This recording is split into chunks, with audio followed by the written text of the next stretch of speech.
Here's the thing. I think Shedeur Sanders had some good things to build on in his first start. Being able to push the ball down the field, the off-schedule throws to Isaiah Bond and Jerry Jeudy, those are things to be lauded for. The other thing that we got to point out, only 1 sack in that game against the Raiders. Huge. That's big. Max Crosby and that Raiders defensive front, they can get after quarterbacks. The fact that he's not constantly retreating out of the back end of the pocket and putting himself up against it against NFL caliber pass rushers, that is a positive. Now, of course, it's going to be uneven. Yeah. He got fooled with the zone pressure. Sure. Charles Snowden ended up getting a pick. Where'd he go to school? Virginia. He's going to throw that out there. But here's the thing. I think that the 49ers have their work cut out for him because this is a guy that has shown the ability to do some special things in the downfield passing game. And this is not a 49ers front that gets after the quarterback. Right. Dead last in sacks in the NFL. That's right. So if you give a quarterback, albeit going into his second NFL start, the kind of time that they've given quarterbacks in the past, this Cleveland Browns passing game led by Shedeur Sanders can carve you up. So I'm not going to take it as it's going to complete that the San Francisco 49ers go into Cleveland and boat race the Browns. The Cleveland Browns made a decision that sent a shockwave through the NFL, and it wasn't subtle. After a 24-10 win over the Raiders, after a performance that was far from perfect but absolutely undeniable, the Browns doubled down. They said, "That's our guy." They named Shedeur Sanders the starter again. And here's the wild part. The moment that news broke, the NFL world split in half. Some people said it was too early. Others said it was obvious. But then came Chris Canty, then came Stephen Smith, and they didn't hold back. This Sunday, it's Shedeur Sanders versus the San Francisco 49ers. A defense with history, a culture, a reputation, but suddenly, a defense with questions. And right after that timestamp clip, I gotta hit you with this. If everything these analysts said is true, Shedeur might be walking into the perfect storm. Let's rewind for a second. Shedeur's first NFL start wasn't flashy. He didn't throw for 350. He didn't throw 3 touchdowns. He didn't look like rookie-year Justin Herbert or Caleb Williams at USC. But what he did do, he won. He handled the moment that he kept the ball safe. And he made the biggest plays the Browns have had all season, literally. A 66-yard bomb, a 52-yard shot, a 39-yard rope. All in one game. All in his debut. Jeff Saturday said it best. It didn't look too big for him. And honestly, that's the part nobody's talking about enough. Because whether you love him or hate him, whether you think he's ready or not, the kid doesn't panic. He never has. Colorado tried to break him every Saturday. Defenses flying at him, collapsing pockets, free rushers, and somehow, he always kept his poise. Now in Cleveland, for the first time in 2 years, he finally has an offensive line that can breathe. The Raiders got 1 sack. Max Crosby tried to eat, he went hungry. And now here's the twist that has the whole league watching. The 49ers, pass rush, dead last in the NFL in sacks. Canty said it straight. If you give Shedeur Sanders that kind of time, he can carve you up. And I'm gonna be honest, he's not wrong. This might be the first time in years where the Browns quarterback has more upside than the opponent's defense. Let that sink in. Here's where things get messy and interesting. Stephen didn't crown Shedeur. He didn't say the kid was about to dominate the Niners. But he did say something that matters way more. If he's just better than last week, that's a win. Because here's the truth. You don't need 350 yards to beat San Francisco. You don't need perfection. You need control. You need poise. You need 1 or 2 big shots, and Shedeur already proved he can hit those. I think balling out is a bit too extreme. I don't think we saw enough from Shedeur Sanders to say that he's ready to do that against the 49ers team, which is obviously much, much better than the Las Vegas Raiders. But what if he's just better than what we saw last weekend? I think we'll be satisfied with that. I think that would be an upgrade. I think that'll be something that can build confidence in him. And he got the ball out of his hands quicker than usual. He wasn't holding on to the ball as long as he's customarily known to do. And obviously in Bond and others, he's shown that he's got some weapons, some speedsters out there that he can dip and dunk to, and they can potentially make some things happen. He missed Jerry Jeudy on a couple of occasions. I saw Jeudy over, he didn't get him the ball. But outside of that, I'm looking at him and I'm saying, you know what, against this 49ers team, that's, again, is good, but in the same breath, don't have their 2 elite guys. If he goes out there and balls and look better than he did against the Las Vegas Raiders, I think that'll be a huge plus. I don't expect him to play lights out, throw for 300 or 400 yards or anything like that. But if he's in the 200-plus yard range and he's throwing the ball efficiently and not turning the ball over, I think that's a plus. And that clip is the key to everything. Because if San Francisco has to back off, if they're forced to defend every blade of grass, then suddenly, the pressure disappears. The blitz becomes risky. The run game becomes lethal. And Shedeur gets exactly what he wants. Time. Time to read. Time to anticipate. Time to attack. And when Shedeur Sanders has time, he becomes a different quarterback. He's getting the ball out faster, he's not running backward like he did at Colorado, he's trusting his reads. And most importantly, he's letting Cleveland's playmakers work. Isaiah Bond, Jerry Jeudy, quick screens, deep crossers, chunk plays. Stephen A. even pointed out how Shedeur missed Jeudy twice, and that actually helps the argument. Because it means there were more plays available. It means the tape isn't even showing his ceiling yet. Do you think Shedeur Sanders' ceiling is higher than what he showed versus the Raiders? Or do you believe he needs more time before he can hang with real playoff defenses? Let me know in the comments. I'm reading all of them. Let's get into the real reason Shedeur has analysts nervous and defensive coordinators terrified. Yards per attempt. This stat doesn't lie. Dillon Gabriel, the guy Shedeur replaced, averaged 5.1 yards per attempt. That number tells defenses, no deep threat. Sit on short routes. Load the box.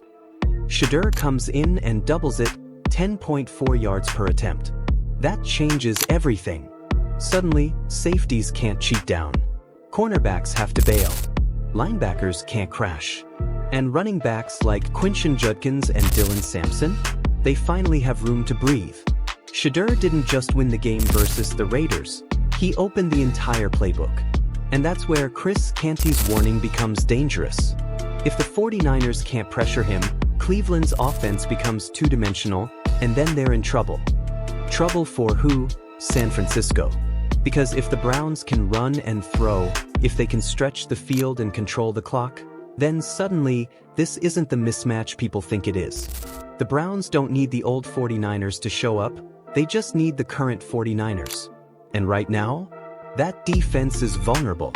But there's something deeper happening here, something bigger than stats, schemes, or even this matchup.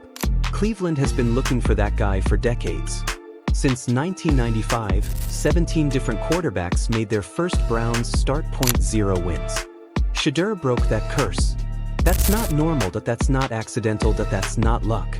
As Stephen said, you want someone you can point at and say, that's the one. The Browns haven't had that in 30 years.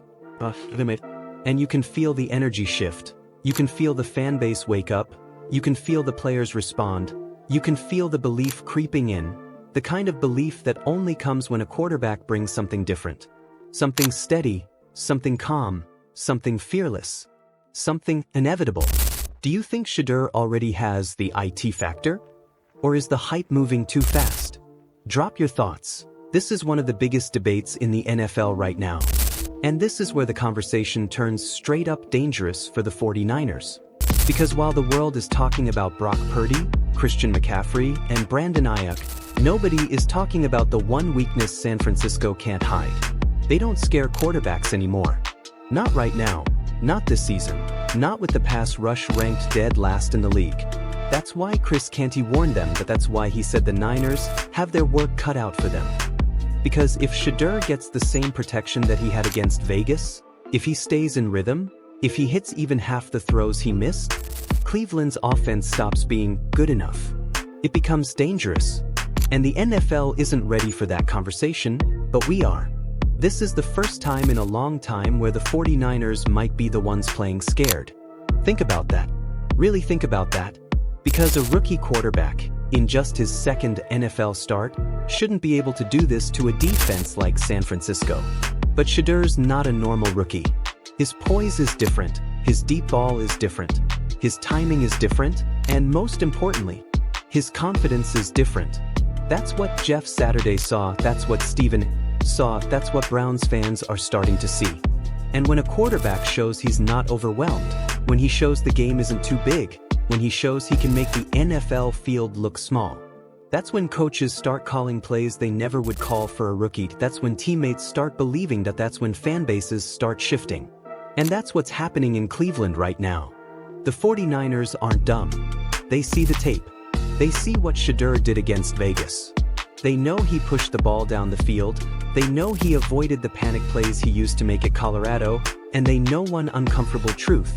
You can't blitz a quarterback who doesn't fear pressure. You really can't. Because Shedeur took every type of hit in college: clean, dirty, late, disguised, inside, edge, overload, zero coverage, and he kept standing, kept throwing, kept slicing defenses even while running for his life. Now, he's finally in a system where he doesn't have to run for his life anymore. And that is the Browns' advantage. Not the receivers, not the running backs, not the coaching. It's Shedeur's experience with chaos, and the fact that the NFL can't throw anything at him that's worse than what he's already survived. The Niners better think twice before sending heat, because if they miss, if they're even a beat late, if they give Shedeur a window, that ball is leaving his hand like a missile. And Canty knows it. You heard him say it. If the Niners don't get home, if they fail to pressure Shedeur, this Browns passing game could carve you up. Be honest. Do you think the 49ers defense is still elite, or are they living off reputation at this point? Does Shedeur have a real shot to expose them? Drop your take. Let's zoom out for a second, because what Shedeur is doing isn't normal. Not for Cleveland. Not for any franchise with this kind of QB history. Since 1995, 17 different quarterbacks made their first start for the Cleveland Browns. None of them won. Not one that not Couch, not Quinn, not Manziel, not Mayfield, not Watson, none. Then Shedeur walks in, quiet, cool, unshaken, and breaks a 30-year curse in 60 minutes. And people want to pretend that doesn't mean something? Come on, Steven said it straight. Sometimes, a player just has that thing others don't. Every great franchise turnaround story starts like this: point one calm moment, point one big throw, point one unexpected win. One locker room that suddenly believes. We're watching that story unfold in real time. The Browns didn't just find a quarterback, they may have found their identity. That's why this 49ers matchup matters. It's not just a football game, it's a measurement, a statement, a chance to prove Shedeur isn't just a one-week spark, he's a real NFL problem. And here's the twist. He doesn't need to throw for 300, that he doesn't need 4 touchdowns, that he doesn't need a shootout. He just needs to be better. Better than last week, better than the Raiders game, better than the kid everyone thinks he still is. Stephen said it best. If he's just better than last week, that's a win. Because better means growth. Growth means progress. Progress means belief. And belief changes everything. Let's talk football for a minute, because analysts rarely explain why a rookie's second start is such a big deal. Here's why. Defenses adjust. The disguise gets trickier. The windows get tighter. The film gets real. That's where rookies break, but that's also where special quarterbacks rise. And Shedeur already passed the first test. He didn't panic, that he didn't melt, he didn't force hero ball, he didn't shrink under the lights. He controlled the game. He played grown football. And now the question becomes, what does Shedeur do when a real defense, even a flawed one, lines up across from him? Because the 49ers may not look like the 49ers right now, but they're still disciplined, they're still physical. They still fly to the ball. They still play sharp coverage. They still know how to bait rookies. This is a real test. And that's why this moment matters. Not just for this season, but for the Browns' future, for their identity, for their direction, for their belief that maybe, just maybe, they finally found the one. If Shedeur beats the 49ers, or even keeps it close, do you think he becomes the permanent QB1 for the Browns? Yes or no? But now here's the final twist. The detail everyone keeps skipping over. Shedeur earned the second start. Not because of hype, not because of draft position, not because of PR, not because of injuries. He earned it. Jeff Saturday even said it. He earned the right to start again. That matters. Players respect that. Coaches believe in that. Locker rooms unify around that. And when a young QB earns respect early, when he shows he's reliable, when he brings an offense to life.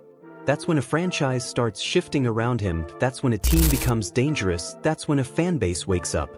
That's why Shedeur versus the 49ers isn't a mismatch, it's a moment, a chance, a launching pad. If he handles it, even in a loss, the Browns might walk away saying, that's our guy. And the NFL might walk away saying, we might have a problem. The rookie isn't here to survive the moment, he's here to own it. If you're loving this deep dive into the Shedeur Sanders journey, hit that like button, smash subscribe, and join the movement here at Gridiron Insights, where we break down every controversy, every headline, and every moment that shapes the NFL. We'll be back with more drama, more analysis, and more Shedeur coverage as the story continues. This is Gridiron Insights. Thanks for watching, and we'll see you in the next one.